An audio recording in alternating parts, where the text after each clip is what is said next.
Excella Education Study in USA assured scholarship. Contact 9881 welcome to I dream. నేను మీ సురేఖ. ఇవాళ మనతో పాటు ఉన్నారు నాన్ సర్జికల్ ఆయుర్వేదిక్ డాక్టర్, సురక్ష ayurvedic centre founder doctor పూర్ణ రాజేశ్వరి గారు. వారితో మాట్లాడి మరిన్ని విషయాలు తెలుసుకుందాం. నమస్కారం అండి. నమస్తే అమ్మా. మేడం, ఈ మధ్య కాలంలో అధిక బరువు అనే సమస్యతో చాలా మంది బాధపడుతూ ఉన్నారండి. చిన్న పిల్లల నుంచి పెద్దవాళ్ళ వరకు. ఇంకా ఆడవారిలో అయితే పీసీఓడి సమస్య కారణంగా అధిక బరువు అనేది ఎంత ట్రై చేసినా తగ్గలేక కూడా సఫర్ అవుతున్న వాళ్ళు ఉన్నారండి. ఈ అధిక బరువుకి గల కారణాలు ఏంటి, ఎలా జాగ్రత్త పడాలి, ఆయుర్వేదిక్ పరంగా ఏమన్నా టిప్స్ అనేవి ఇవాళ మా ప్రేక్షకుల కోసం తెలియచేస్తారా అండి? అలానేమ్మా, అధిక బరువు అనేది చాలా కామన్. మీరు చెప్పినట్లే ఒకప్పుడు ఏంటంటే యూత్లో చూసేవాళ్ళం, లేకపోతే ఇంకా పెద్దవాళ్ళు అయ్యాక చూసేవాళ్ళం. ఇప్పుడు ఏంటంటే మోస్ట్ కామన్ కిడ్స్లో కూడా చూస్తున్నాం, పిల్లల్లో కూడా అధిక బరువు మోస్ట్ కామన్ అయిపోయింది. అలాగే యువత, both ladies and gents common. అలాగే మెనోపాజ్ పీరియడ్లో ఇంకా more prone for obesity and diabetes. So ముఖ్యమైనటువంటి కారణాలు ఏంటని చూసుకుంటే మీరు అన్నట్లు పీసీఓడి అనేది ఒక కారణం లేడీస్లో. దాంతోపాటుగా హైపోథైరాయిడిజం కూడా మెయిన్ కాజిటివ్ ఫ్యాక్టర్. అలాగే హార్మోనల్ ఇంబ్యాలెన్స్. సో తర్వాత ఏంటంటే కంజెంటల్, అంటే పుట్టుకతోటి ఇంట్లో ఒబేస్ ఉన్న వాళ్ళకి ఆటోమేటిక్గా ఒబెసిటీ అనేది వారసత్వ సంపదగా వస్తుంది కాబట్టి అది కూడా ఒక కారణం. ఇట్లా హార్మోనల్ ఇంబ్యాలెన్స్, అమ్మాయిలకి రకరకాలుగా పీరియడ్స్ ముందే రకరకాల ప్రాబ్లమ్స్ రావడం, ఇన్ఫర్టిలిటీ, ఇవన్నీ కూడా కాజిటివ్ ఫ్యాక్టర్. మెనోపాజ్లో కూడా వెయిట్ పెరగడం అనేది మోస్ట్ కామన్గా చూస్తున్నాం. సో ఇవన్నీ ఒక పక్కన పెడితే అసలైన ఫ్యాక్ట్ ఏంటంటే మెడికల్గా ఇవన్నీ ఓకే ఫ్యాక్ట్సే. అసలైన కారణం ఏంటంటే మన లైఫ్ స్టైల్. మన లైఫ్ స్టైల్లో ఉండేటువంటి మెయిన్ ప్రాబ్లమ్స్ వల్లనే మనం వెయిట్ పెరగడం అనేది జరుగుతుంది. లైఫ్ స్టైల్ కరెక్షన్ చేసుకుంటే ఒబెసిటీ అసలు నాట్ ఎట్ ఆల్ ప్రాబ్లం అనమాట. ఓకే. సో అది ఎలా అంటే మన ఆహారం, తెల్లారు లెగిసిన దగ్గర నుంచి మన ఆహారపు అలవాట్లు 30 ఏళ్ళకి ఇప్పటికీ అంతా మారిపోయింది. ఓన్లీ టేస్ట్కే ఇంపార్టెన్స్ ఇస్తున్నాం. ఆయుర్వేద ప్రకారంగా షడ్రుచులు సమానంగా ఉండేలాగా తినాలి. అంటే 6 రుచులు, మధురామ్ల లవణ కటుతిక్త కషాయ, ఇవన్నీ కూడా కరెక్ట్గా ఉండాలన్నమాట మనం తినే ఆహారం. ఇప్పుడు ఎవ్వరూ అవన్నీ పట్టించుకోవట్లేదు. ఓన్లీ టేస్ట్, అంటే స్వీట్నెస్ ఇంపార్టెంట్. తర్వాత పులుపు, కారం ఎక్కడో చాలా రేర్గా తింటారు. మిగిలినవి తిక్తరసం అంటే చేదు, కషాయం అంటే వగరు, అసలు ఇవి ఎవరు పట్టించుకోవట్లేదు. లవణం కూడా కొంతమంది సాల్ట్ ముంచుకుని మరీ తింటూ ఉంటారు. కూరలు ఎక్కువ సాల్ట్ చల్లుకుంటారు, పెరుగులు ఎక్కువ సాల్ట్ అలా ఆ 4 రుచులు బాగా తినేస్తున్నారు. అసలు ఆరోగ్యానికి ఇంపార్టెంట్ ఏంటంటే తిక్తరసం, కషాయ రసం, అంటే చేదు, వగరు, అవి 2 ఉండాలి. ఇవి అన్నీ ఉన్నాయి. ఏంటంటే ఉగాది పచ్చడి కూడా మనకు వీలుగా బెల్లం ఎక్కువ వేసేసుకుని వేపు సిగురికి ఇలా చల్లామా లేదా అన్నట్టుగా ఏదో చల్లేసేసి ఉగాది పచ్చడి కూడా మనకు కన్వీనియంట్గా మన టేస్ట్ కోసం తింటున్నాం. సో అలా కాదు. ఆయుర్వేద ప్రకారం షడ్రుచులు సమానంగా ఉండేలాగా ప్రతిరోజు మన డైట్ ప్లాన్లో ఉండాలి. ప్రతిరోజు ఈ చేదు అనేది అయితే తినాలి, తప్పనిసరిగా తినాలి. సో చేదు అంటేనే మనం వెంటనే మన మొహం చేదుగా పెడతాం, కానీ అలా కాదు. చేదు, వగరు 2 కూడా శరీరానికి చాలా మంచివి. బాడీలో ఉండేటువంటి అన్నెసరీ ఫ్యాట్స్ని కట్ చేయడానికి, డీటాక్సిఫికేషన్ చేయడానికి, ఫ్రీ రాడికల్స్ బయటికి పంపించేయడానికి, కణాలు కూడా కరెక్ట్గా వాటి యాక్షన్ బాగుండేలాగా, వాటి లైఫ్ స్పాన్ బాగుండేలాగా సెల్స్ కూడా ఇవి కంట్రోల్ చేస్తాయి అన్నమాట. కానీ మనం అవి పట్టించుకోకుండా ఓన్లీ స్వీట్ తినడం వల్లనే మెయిన్ ప్రాబ్లం అనేది వస్తుంది. సో ఆ స్వీట్ కూడా ఏంటంటే పాత రోజుల్లో మనకి పొలంలో పండిన చెరుకు నుంచి బెల్లం తయారు చేసేవాళ్ళు, ఆ బెల్లం వాడుకునేవాళ్ళం. అసలు ఇప్పుడు ఏం తయారు చేస్తున్నారో, ఎక్కడి నుంచి ఆ స్వీట్ టేస్ట్ వస్తుందో, అసలు ఏం స్వీటో తెలియకుండా భయంకరమైన స్వీట్స్ ఇంకా అన్లిమిటెడ్గా తినేస్తున్నాం అనమాట. అది మెయిన్ ప్రాబ్లం. సో అందుచేత మెయిన్ ప్రాబ్లం అది. ఫుడ్ అనేది ఫస్ట్ ఫ్యాక్టర్ అమ్మా. తర్వాత ఎక్సర్సైజ్ చేస్తే ఎక్సర్సైజ్ కాన్షియస్నెస్ ఎక్కువగా ఉండి, పక్కనాడు 5 కిలోమీటర్లు పరిగెట్టాడు కదా అని మనం 10 కిలోమీటర్లు పరిగెట్టడం, వాడు 1 అవర్ యోగా చేశాడు కదా అని మనం 2 అవర్స్ యోగా చేయడం, వాళ్ళు సూర్య నమస్కారాలు 24 రౌండ్స్ చేశారు కదా అని మనం 108 రౌండ్స్ చేయడం. ఇట్లా జనాలు ఏంటంటే పక్కనాడు చేసినప్పుడు నేను ఎందుకు చేయకూడదని చేస్తున్నారు తప్పించి మన బాడీ కెపాసిటీ ఎంత, మనకి ఎంతవరకు అవసరం అనేది కూడా తెలియట్లేదు. లేదంటే అసలు ఏం చేయకుండా బాబు ఎక్కువ చేసేసామని మొత్తాన్ని చేయకుండా కూర్చుంటున్నారు. లేకపోతే చాలామంది నన్ను అడిగే ప్రశ్న ఏంటంటే, కొన్నాళ్ళు యోగా చేసి మానేస్తే మళ్ళీ బరువు పెరిగిపోతా ఉంటాయి కదండి అండి. ఏదైనా అంతే కదా. ఏదైనా మన బాడీలో ఒక రకమైనటువంటి మెటబాలిక్ యాక్టివిటీ అనేది స్టార్ట్ అయితే బాడీ కంట్రోల్లోకి వస్తుంది. అది మనం ఆపేసేసి ఇంట్లో ముద్దపప్పులా కూర్చుంటే మళ్ళీ వెయిట్ గెయినింగ్ వచ్చేస్తుంది, హెల్త్ ప్రాబ్లమ్స్ కూడా స్టార్ట్ అయిపోతాయి. సో మన శరీరం ఏంటంటే, శరీర ధర్మం సరిపడా ఎక్సర్సైజ్ అనేది ప్రతిరోజు ప్రతినిత్యం ఉండాలి. దాంతోపాటుగా సూర్య ఉపాసన, ఎండలో నిలబడడం, ఎండలో పేపర్ చదువుకోవడం, ఎండలో ఎక్సర్సైజ్ చేసుకోవడం, ఎండలో యోగా చేయడం, ఎండలో వాకింగ్ చేయడం, ఏదో ఒకటి బట్టలు ఆరేసుకోవడం, ఏదో ఒకటి ఎండలో కార్యక్రమం కూడా మనకి తప్పనిసరిగా ఉండాలి. సో అవి రెండు ఎక్సర్సైజ్కి ఎండకి చాలా మెటబాలిక్ యాక్టివిటీలో రిలేషన్ ఉంది కాబట్టి అవి రెండు కరెక్ట్గా ఫాలో అయితే వెయిట్ చాలా వరకు మేనేజ్ చేయొచ్చు. ఇంకో థర్డ్ ఫ్యాక్టర్ ఏంటంటే అసలు ఎవరికి తెలియని ఫ్యాక్టర్ నిద్ర కూడా మనకి అతి నిద్రాలోలుడు పనికిరాని మూర్ఖుడు అనే పాట కూడా ఉంది. సో అతి నిద్ర అనేది కూడా ఒబిసిటీ పెంచుతుంది. అలాగే నిద్ర లేకపోవడం వల్ల కూడా వెయిట్ పెరుగుతారు. చాలామంది సెంటర్స్లో వర్క్ చేస్తున్నారు, కాల్ సెంటర్స్లో నైట్ డ్యూటీస్ చేస్తారు కదా, వాళ్ళకి ఆ వీక్ అయ్యేసరికి తెలిసిపోద్ది, వెయిట్ గెయినింగ్ అనేది తెలిసిపోద్ది.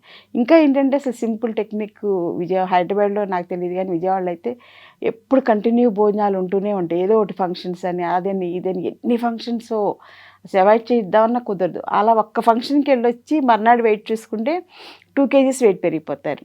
అంటే అంతకుముందు వారం అంతా స్ట్రిక్ట్గా మంచి డైట్ తింటారు, అక్కడికి వెళ్ళాక కంట్రోల్. ఒక్క రోజుకి ఏం కాదులే తినేద్దాం, పక్కన వాళ్ళు కూడా ఈ ఒక్క రోజుకే తినేయలే అంటారు. రిజెక్ట్ చేస్తే వాళ్ళు ఫీల్ అవుతారని మళ్ళీ అది ఇంకా బలవంతంగా వెయిట్ వచ్చేది మనకి, హెల్త్ ప్రాబ్లమ్స్ వచ్చేది మనకి, వాళ్ళు అనేది ఒక మాటే కదా. కానీ వాళ్ళు ప్రేమను తట్టుకోలేక తింటారు, తర్వాత రోగాల్ని పుట్ట చేసుకుంటారు శరీరాన్ని. సో అందుచేత ఏంటంటే నిద్ర అనేది కూడా చాలా ఇంపార్టెంట్ అమ్మ. నిద్ర సరిగ్గా లేకపోవడం వల్ల కూడా వెయిట్ పెరుగుతారు. అంటే బాడీలో బ్రెయిన్లో కొన్ని సెల్స్లో ఒక రకమైనటువంటి డ్రైనెస్, క్రేవింగ్ వచ్చేస్తాడు నిద్ర లేకపోవడం వల్ల.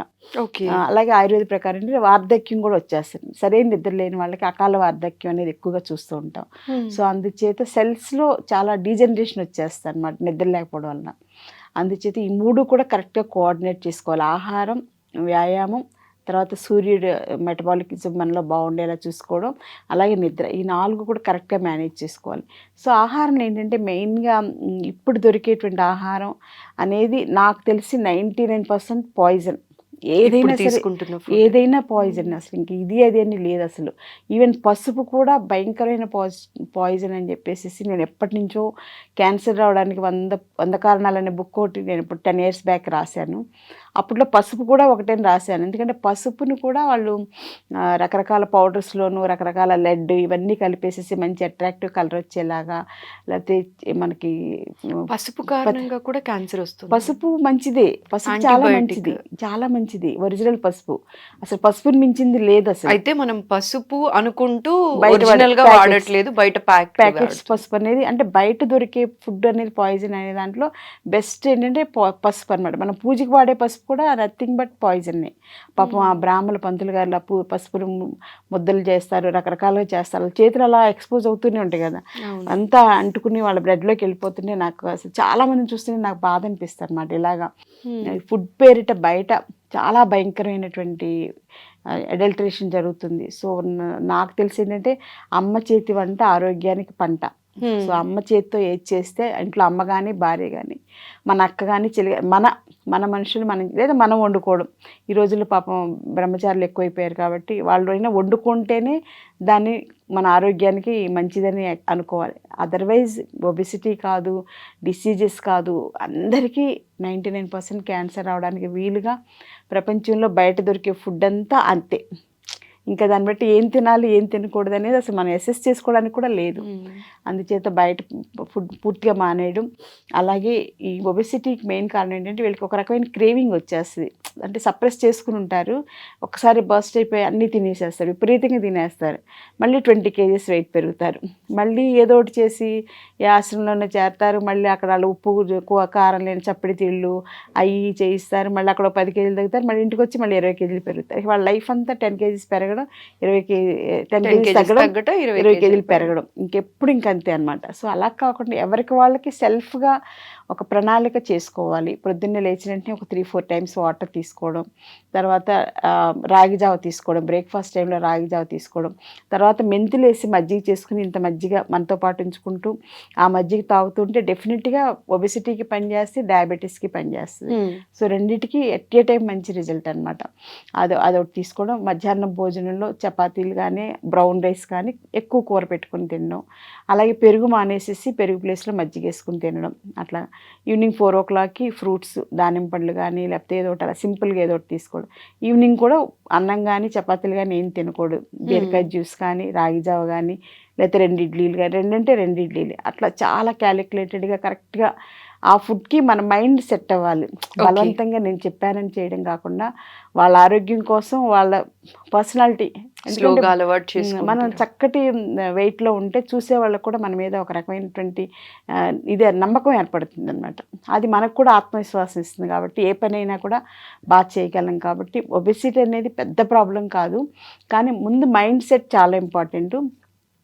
లైఫ్ స్టైల్ కూడా చక్కగా ఒక ప్రణాళిక ప్రకారంగా ప్లాన్డ్ లైఫ్ స్టైల్ కనుక చేసుకుంటే ఒబెసిటీ అనేది అసలు ఏం ప్రాబ్లం కాదు. ఇంట్లో ఉంటూనే ఎవ్రీ మంత్ 3 to 5 kgs చక్కగా తగ్గొచ్చు.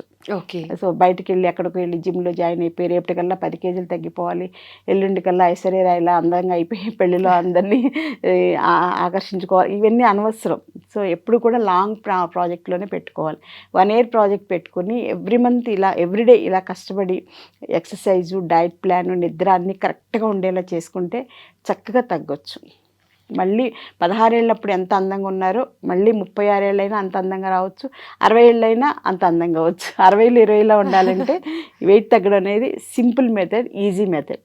అందంగా అంటే హెల్దీగా కూడా, అది కూడా ఆరోగ్యం అనేది మనకి ఇంపార్టెంట్. నేను ఎవరికి కూడా ఓన్లీ ఒబెసిటీ అసలు నేను టేకప్ చేయను. మీరు అలా అంటే ఎక్కడికన్నా బయటకు వెళ్ళిపోండి, ఎక్కడ చాలా చోట్ల ఉంటాయి కదా పార్లర్స్, అవి నేను మీకు హెల్త్ కావాలనేది హెల్త్ ఫస్ట్ అయితేనే నా దగ్గరికి రండి. అదే నా దగ్గర ఉన్నటువంటి బెస్ట్ సర్వీస్. సో ఎవరు వచ్చినా సరే ముందు వాళ్ళ హెల్త్ ఎలా ఆర్డర్లో పెట్టాలి, వాళ్ళకి క్యాన్సర్ లేకుండా ఎలా చేయాలి అనేదే నా మైండ్ వెళ్ళిపోతుంది. ఆ తర్వాతే బ్యూటీ కానీ ఇన్నర్ బ్యూటీ కానీ అవుటర్ బ్యూటీ కానీ తర్వాత వస్తాయి. చాలా చక్కగా చెప్పారండి. అసలు ఓవర్ వెయిట్కి గల రీజన్స్ ఏంటి, ఎలా ఓవర్కమ్ చేయాలి, అండ్ చిన్న చిన్న టిప్స్ లైక్ మెంతులతో మజ్జిగ చేసుకొని తాగటం, ఇవన్నీ కూడా అర్థమయ్యేలా చెప్పారు. వేడి నీళ్ళు తాగటం వల్ల కూడా వెయిట్ తగ్గుతారు. ఫ్యాట్ అంతా కూడా కొంచెం డిజాల్వ్ అవుతుంది. ఆ తర్వాత రాగి జావ తీసుకోవడం, జొన్న జావ తీసుకోవడం అలాంటివి కూడా చాలా. జావల ఫామ్లో అయితే ఏంటంటే తొందరగా డైజెస్ట్ అవుద్ది. అదే రొట్టె అయితే డైజెస్ట్ అవ్వడం కూడా కొంచెం టఫ్గా ఉంటుంది కదా, హార్డ్గా ఉంటుంది, కుదరక ఒక చోట లావుగా ఉంటుంది, ఒక చోట సన్నగా ఉండి మాడిపోతుంది. దానికన్నా సింపుల్గా రాగి జావ, ఉప్మా, జొన్న ఉప్మా ఇలా సింపుల్గా చేసేసుకుంటే, ముడి గోధుమ ఉప్మా హ్యాపీగా తింటూ హెల్దీగాను ఉంటుంది, వెయిట్ కూడా పెరగకుండా ఉండటానికి స్కోప్ ఎక్కువ ఉంటుంది. థ్యాంక్ యూ సో మచ్ అండి. ఇవాళ మీ విలువైన సమయాన్ని మా ప్రేక్షకుల కోసం కేటాయించి చాలా మంచి మంచి విషయాలు మా వాళ్ళకి తెలియజేసినందుకు మరోసారి ప్రత్యేక ధన్యవాదాలండి. నమస్కారం. థ్యాంక్ యూ అమ్మా.